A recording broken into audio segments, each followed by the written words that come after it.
First of all, what stands out to you here? I mean, the sheer size, as well as the fact that it took 2 years to figure out that this happened. What do you think is most significant?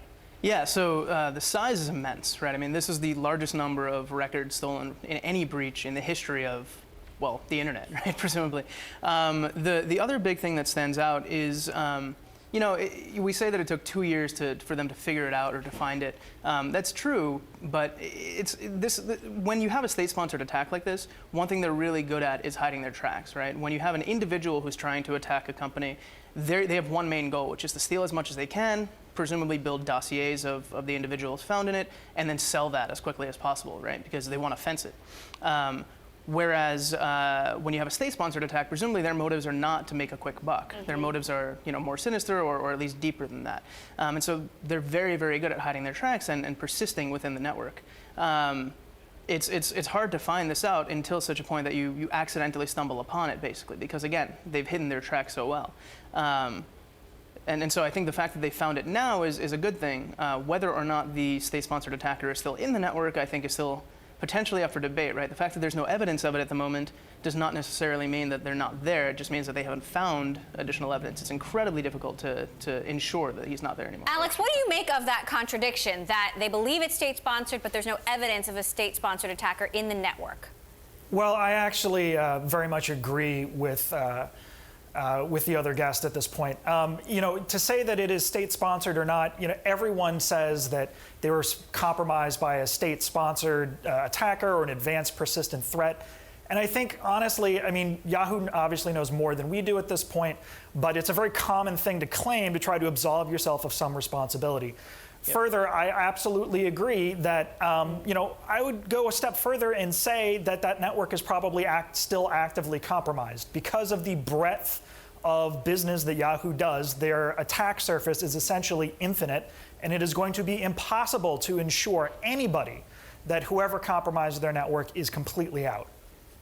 Now, a Russian hacker reportedly started discussing the fact that there was information this person said was from Yahoo on the interweb somewhere. Michael, does that lead you to believe that it could be Russia behind this, if indeed it is state-sponsored? You know, I would hesitate to say that it's Russia necessarily. I would say that Russia in the past and China in the past have been known to be actors in such state-sponsored attacks.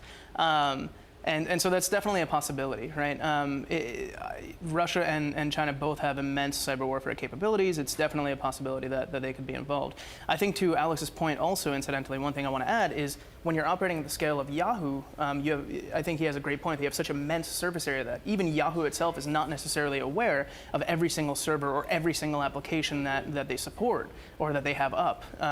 Which is in and of itself a problem, right? You need to track down first where the attacker came in, then where they went, and then where they left, and where they might still be. And if you don't know where all of your applications and servers are, that makes that doubly hard. So, Alex, you know, you mentioned that this could be some sort of excuse. Do you believe that there may have been some sort of negligence involved, or that this could happen to any company, especially a company as big as Yahoo? Well, I think it can happen to any company. And I mean, there is a certain amount of truth that you can't really defend yourself from someone like Russia or China. As an example, in 2010, Google succumbed to Operation Aurora, which was a Chinese-sponsored attack.